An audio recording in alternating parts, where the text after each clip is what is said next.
Welcome back to The Heat. The United States is now involved in trade disputes with China, Canada, Mexico, and the European Union, and the African nation Rwanda. The Rwandan government recently raised import duties on second-hand clothing from the United States in an effort to promote its own clothing production. The U.S. government responded by suspending Rwanda's right to export clothing duty-free to the United States. Rwanda is now exploring opportunities with Chinese manufacturers. Let's get back to our panel, and I want to start with Sia in Johannesburg. Sia, I want to get to the Rwanda story in a moment, but let's look at South Africa. And if we look at China's relationship with Africa in general, actually, it imports large quantities of raw materials from Africa and then exports manufactured goods to African countries. When we look at a trade dispute like this, could that pattern of trade change? Could we see a country like, say, South Africa start exporting manufactured goods to China? Well, I think that's definitely a conversation that African leaders are looking forward to having at this year's FOCAC, the Federation for Africa and China Cooperation, because of the developing relationships that China has with the governments, particularly as a financier of infrastructure investment. And so there's a strong call for China to not only support infrastructure, but to support the industrialization of African countries more generally. Discussions at the BRICS summit that recently happened in Johannesburg were also centered around this and how the countries can actually cooperate and benefit by integrating one another into regional value chains that are only or at least evident and mutually beneficial for all the BRICS countries. So definitely we might see that change in the future, but certainly not at this stage, given the surplus in terms of manufacturing capacity that still exists within China, despite the focus on its own internal consumer market. And so there's going to be very tight competition definitely moving forward, but where we might see African countries playing a significant role is in manufactured agricultural goods, so agro-processing, etc., seems to still remain a huge opportunity for African countries to play a role, given the surplus demand for food and the growing demand for food in China generally. Manuel, you talked about Mexico a few minutes ago. If we look at Mexico, I mean, it's not collateral damage here. There are certain Mexican products that have been directly targeted by the United States. Steel, aluminium, for instance, 25% on steel, 10% on aluminium. How are those industries affected in Mexico?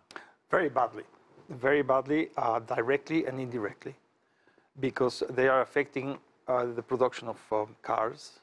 Mexico, you probably don't know, is today the second largest exporter of cars to the US. We surpassed Japan in that slot. Canada is #1, by the way, and just by little small amount. This is affecting the whole value chain in the car production and other goods that use intensively steel and aluminum.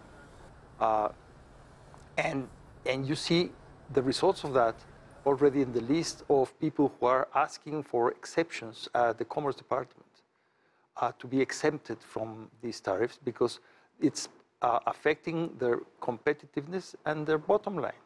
So this is having terrible effects. And one other thing which is terribly complicated, was mentioned before, shifting from one market to the other is very difficult and costly. Let me give you one little figure. In the 1970s, Mexico had a very anti-US leadership, and they were bashing the Yankees all the time and so on and so forth. And they tried to steer away from trade from the US. 80% of our trade came and went to the US. Today, with a much more open economy, much friendlier towards the US, 80% of Mexico's exports still go to the US. The issue on imports has changed, because now we import far more from China than we used to.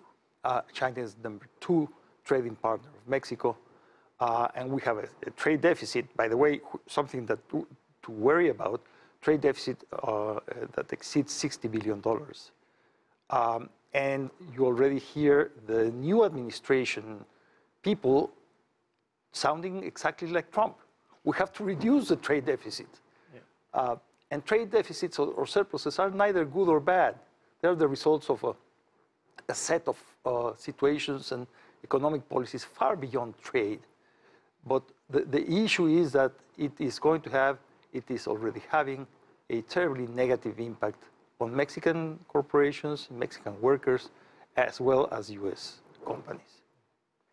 Robert, why impose tariffs on a country like Mexico on its steel production and its aluminum production? How does that help the United States? Well, it's interesting. I think if you go back in time, there's some history here. If you go back in time, you'll see that Donald Trump back in the 1980s was talking about trade and tariffs, and this belief generally that other countries were taking advantage of the United States or getting the better of the United States. Interestingly enough, this is a long-held position by him. It was also the original position of the Republican Party when it was founded. So we're actually seeing a reversion back. The history here is actually even more interesting in that we tried this before. The United States tried this in 1890 called the McKinley Tariff Act.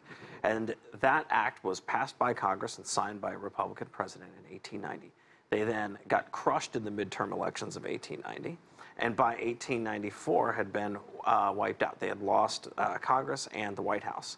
Now, an economic panic put them back in charge in 1896. But, they say that, history, repeats itself. In this case, it may rhyme, but we've done this exact thing before. It's easy to beat up on foreigners. It's much harder to build supply chains and then figure out how any of this actually works in a real way. Arthur, we get countries in Latin America, countries in Africa supplying raw materials to China. You get countries in Asia supplying agricultural products, electronics, automotive parts as well. When you look at these tariffs, will they slow down? This is an economic term which is used here called trade flow. Trade flow is slowed down. What impact does that have on, say, the currencies of those countries? Well, certainly, with reduced trade flow, the countries that are the exporting countries, such as Brazil, the currencies will adjust downwards as a result. It will have an impact on their currencies. As trade slows, that means there's less demand for the reais, and as a result, eventually the currencies themselves will devalue, and also creating a secondary impact, which is the difficulty or inability of them to repay their debts. And a lot of those debts are owed to China. Correct. Because a lot of borrowing has come from China. Correct. Right, let me get back to Sia. Sia, we talked earlier on about Rwanda already feeling the effects of the U.S. trade war. The U.S. just removed Rwanda's privilege to export clothing to the United States duty-free. So what does that do to Rwanda's clothing industry? So Rwanda doesn't have a very significant clothing industry. Nor does it have a very big manufacturing industry generally. But obviously, it does slow down exports from Rwanda to the U.S. But at the same time, with the signing of the Africa Continental Free Trade Agreement, as well as the economic partnership agreements with the EU that the different regional economic communities are signing, this then reinforces the traditional markets such as the EU, as well as perhaps Southeast Asian markets, although the Southeast Asian markets may be highly competitive and may not be a direct market that Rwanda wants to export towards. They still have the opportunity to export at least to the African economies as well as the European economies through the partnerships and the trade agreements that are being set into place now. Manuel, we're talking about money, debts that are owed to China. I mean, if you look at some figures here, China lends more to Argentina, Ecuador, and Venezuela than anyone else. Its development bank invests more in Latin America than the World Bank and the Inter-American Development Bank. At the same time, Chinese demand for raw materials has fallen as well. Could that affect repayment? Oh, yes. Oh, yes. I think that China made the wrong bet in some of these countries. Look at the case of Venezuela. Venezuela is a basket case. The rate of inflation is approaching 1,000,000% per year. Their capacity to repay their debts, any debts, is vastly and very fast disappearing. Chaos is going to ensue, and we already have economic chaos. So China is not going to collect their money from their loans from Venezuela, on top of which the production of oil in Venezuela has gone down sharply because they simply got rid of the people who knew how to do it. Something similar will happen with Ecuador. although to a lesser extent. The new government in Ecuador has been correcting many of the excesses of the previous administration. I don't see problems of that nature in Brazil.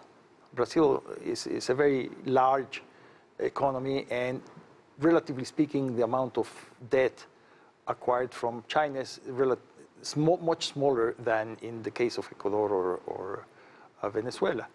So, but I think that one thing that we have not mentioned, which goes very parallel to this, is the geopolitical impact of what's going on. The US of A is losing Latin America, which is now embracing China as a far more reliable partner. And this is happening even to its next door neighbor, Mexico, with a 2,000-mile border.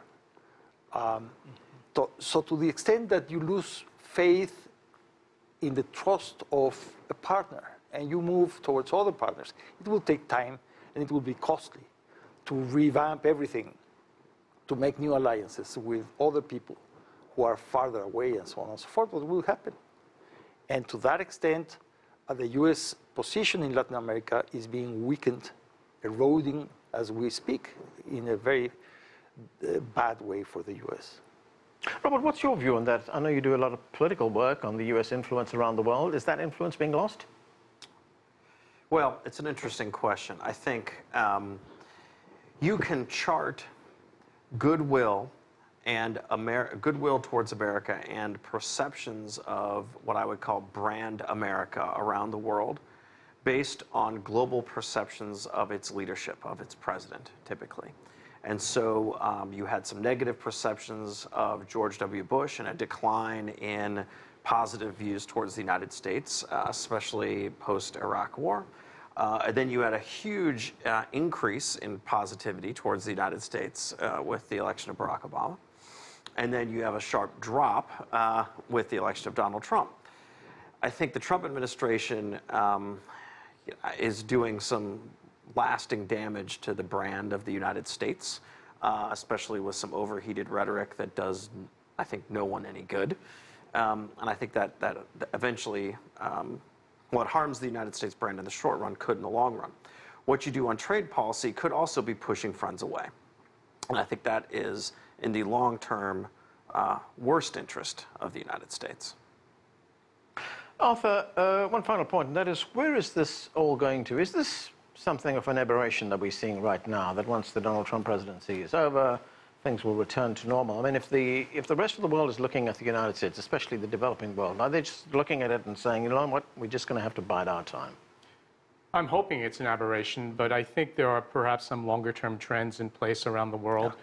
We're seeing that evidenced in the EU, and certainly a greater amount of this being evidenced here in the United States as well, that there's a rising tide of trade skepticism among the domestic populations of these great trading nations.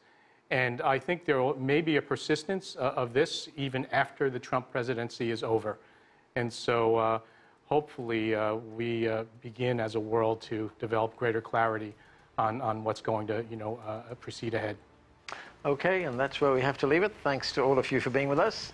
That's it for this edition of The Heat. I'm Anand Naidu in Washington, D.C. Thanks for being with us.